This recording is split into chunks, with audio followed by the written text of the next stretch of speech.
സൗരഭ്യത്തിന്റെ വില. ഒരു വെള്ളിയാഴ്ചയുടെ സായാഹ്നം. നുസൈബ. ആ പേരിന് അവളുടെ സൗന്ദര്യത്തെപ്പോലെ ഒരു മൃദുലതയുണ്ടായിരുന്നു. അവൾക്ക് 27 വയസ്സ്, കറുത്ത കാച്ചി എഴുതിയ കണ്ണുകളും തിളങ്ങുന്ന ചുവപ്പ് നിറമുള്ള ചുണ്ടുകളും അഴിച്ചിട്ട മുടിയിഴകളിൽ നിന്നും ഒഴുകിയിറങ്ങുന്ന വില കൂടിയ ഫ്രഞ്ച് പൂശിയ സുഗന്ധം, പെർഫ്യൂം. ഒരു നഗരത്തിലെ തിരക്കേറിയ മാർക്കറ്റിന്റെ ഹൃദയത്തിലൂടെ ഒരു കൂട്ടം സുഹൃത്തുക്കളോടൊപ്പം അവൾ നടന്നു നീങ്ങുമ്പോൾ അവളുടെ ചുറ്റുമുള്ള പുരുഷന്മാരുടെ കണ്ണുകൾ അവളിൽ ഉടക്കി നിന്നു. കണ്ണുകൾ ഉടക്കിയത് അവളുടെ സൗന്ദര്യത്തിൽ മാത്രമായിരുന്നില്ല, മറിച്ച് അവളെ പൊതിഞ്ഞു നിന്ന ആരെയും ആകർഷിക്കുന്ന ആ സൗരഭ്യത്തിലായിരുന്നു. ആ അലങ്കാരങ്ങൾ, തബർറൂജ്, അവൾക്ക് ആത്മവിശ്വാസം നൽകി. എന്നാൽ അവൾ അറിയാതെ ആ നഗരത്തിലെ ഓരോരുത്തരുടെയും മനസ്സിൽ അവൾ ഒരു പ്രത്യേക രൂപമായി പതിഞ്ഞുകൊണ്ടിരുന്നു. ആർഭാടം നിറഞ്ഞ ഒരു പൂവ് എല്ലാവർക്കും കണ്ടു രസിക്കാൻ മാത്രം. അവളുടെ മനസ്സിൽ ഒരൊറ്റ ചിന്ത പോലും വരാത്ത ഒരു വിലയിരുത്തലായിരുന്നു അത്.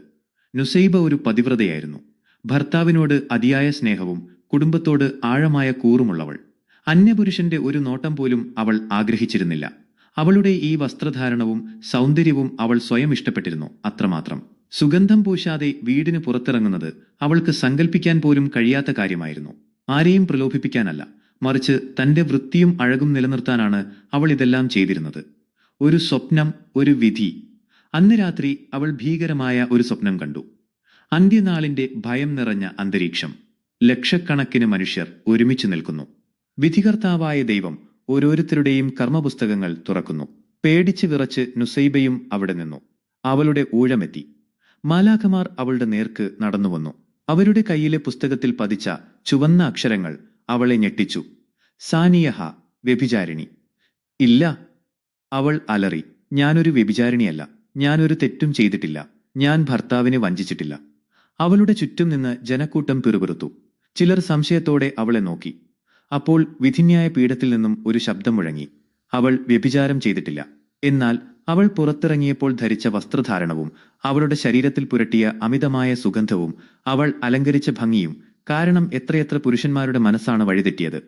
അവളെ കണ്ടിട്ടുള്ള ഓരോ അന്യപുരുഷന്റെയും മനസ്സിൽ അവൾ തെറ്റായ ചിന്തകൾക്ക് കാരണമായി.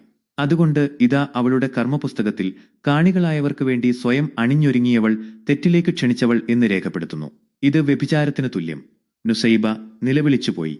അവളുടെ സൗന്ദര്യബോധം, അവളുടെ ഇഷ്ടങ്ങൾ, അവളുടെ ആത്മവിശ്വാസം എല്ലാം ഒരു നിമിഷം കൊണ്ട് ഏറ്റവും വലിയ പാപമായി മാറിയിരിക്കുന്നു. ലോകത്തിലെ നിയമങ്ങളെല്ലാം പാലിച്ചവൾ ഈ ഒരു കാര്യത്തിൽ മാത്രം ശ്രദ്ധ കൊടുക്കാതെ പോയവൾ.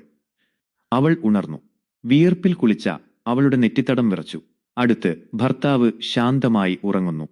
അവൾ പതുക്കെ എഴുന്നേറ്റു. ഡ്രസ്സിംഗ് ടേബിളിനടുത്തേക്ക് നടന്നു. അവളുടെ ഏറ്റവും പ്രിയപ്പെട്ട സുഗന്ധദ്രവ്യ കുപ്പികൾ അവിടെ നിരത്തിവെച്ചിരുന്നു.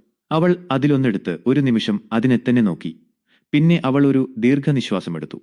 ഇനി തന്റെ സൗരഭ്യം തന്റെ വീടിന്റെ അകത്തളങ്ങൾക്ക് മാത്രം അവകാശപ്പെട്ടതായിരിക്കും. തന്റെ അലങ്കാരം തന്റെ ഭർത്താവിനു വേണ്ടി മാത്രം. നഗരത്തിന്റെ തിരക്കിലേക്ക് ഇനി അവൾ നടന്നു നീങ്ങുമ്പോൾ അവളുടെ കണ്ണുകളോ ചുണ്ടുകളോ ആരെയും പ്രലോഭിപ്പിച്ചില്ല. എന്നാൽ അവളുടെ ഹൃദയം മുൻപത്തേതിനേക്കാൾ കൂടുതൽ ശാന്തവും വിശുദ്ധവുമായിരുന്നു.